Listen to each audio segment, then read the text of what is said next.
నమస్కారం అండి. నా పేరు డాక్టర్ సాయి కుమార్ రెడ్డి, ఆర్థోపెడిక్ సర్జన్ని. నేను విశ్వభారతి మెడికల్ కాలేజ్ మరియు జనరల్ హాస్పిటల్ నందు అసిస్టెంట్ ప్రొఫెసర్గా పనిచేస్తున్నాను. ఈరోజు మనం ఎక్కువగా ఆడవాళ్ళల్లో కానీ మగవాళ్ళల్లో కానీ మనము చూసినట్టయితే ఎక్కువ మంది చాలా వరకు ఈ మోకాళ్ళ నొప్పులతోటి ఇబ్బంది పడుతున్నారు. ఈ మోకాళ్ళ నొప్పులు ఎందుకు వస్తాయి అనేది దానికి చాలా కారణాలు ఉన్నాయి.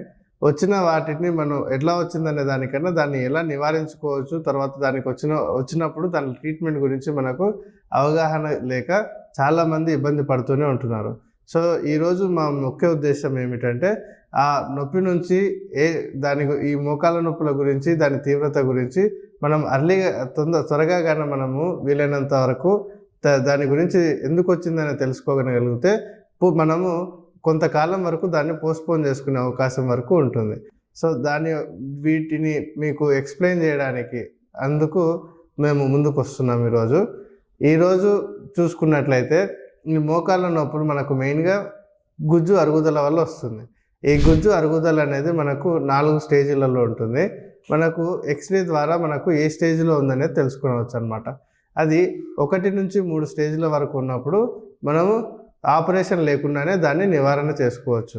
4వ స్టేజ్కి వచ్చేసరికి మనకు గుజ్జు రూపంలో ఉన్న కార్టిలేజ్ అనేది ఏమీ ఉండదు కాబట్టి మనం దానికి ఆపరేషన్ వరకు తప్పనిసరి పోవాల్సిన అవసరం ఉంటుంది. సో ఆపరేషన్ అనేది కీలు మార్పిడి ఆపరేషన్, దాన్ని టోటల్లీ రీప్లేస్మెంట్ అంటారు. సో మనము ఇప్పుడు 1 నుంచి 3 స్టేజ్ల గురించి మాట్లాడుకుందాం.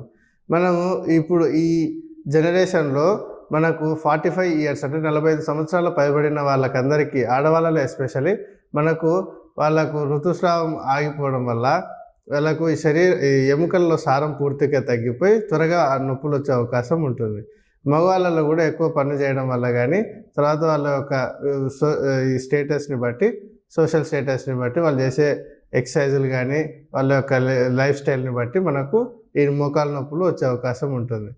సో మనకు ఈ మోకాళ్ళ నొప్పులు ఫస్ట్ స్టేజ్లో ఉన్నప్పుడైతే మనము ఎక్సర్సైజెస్, తర్వాత ఆహార పదార్థాలతో, తర్వాత కొన్ని జాగ్రత్తలతోటి మనము దీన్ని పోస్ట్పోన్ చేసుకోవచ్చు. 2వ స్టేజ్కి వచ్చినట్లయితే మనకు ఇంట్రాఆర్టిక్యులర్ ఇంజెక్షన్స్ అని ఉన్నాయి.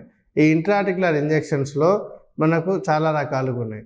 ఈ ఇంట్రాఆర్టిక్యులర్ ఇంజెక్షన్స్లో మొదటిది మనకు ఇంట్రాఆర్టిక్యులర్ హైలోనిక్ యాసిడ్ ఇంజెక్షన్స్ అంటాం.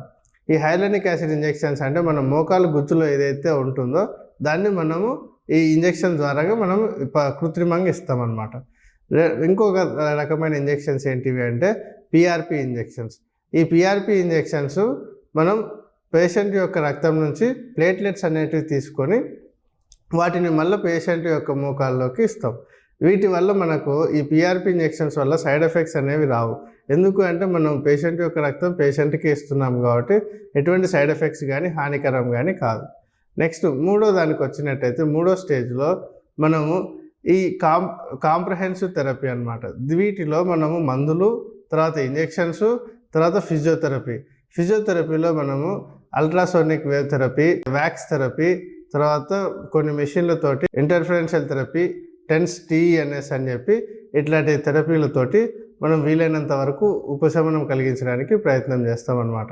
సో ఈ వీడియో యొక్క ముఖ్య ఉద్దేశం ఏమిటంటే ఈ సేవలన్నీ మా హాస్పిటల్లో ఉన్నాయి కాబట్టి మీరు నొప్పితో బాధపడకుండా వీలైనంత త్వరగా వచ్చి మీ యొక్క మోకాళ్ళ అరుగుదలని ఏ స్టేజ్లో ఉందని నిర్ధారణ చేసుకొని దాటికి సత్వరంగా ట్రీట్మెంట్ తీసుకొని మీ యొక్క కీళ్ళ నొప్పులను నుంచి పరిష్కారం పొందడానికి మేము కోరుతున్నాము. ధన్యవాదాలు.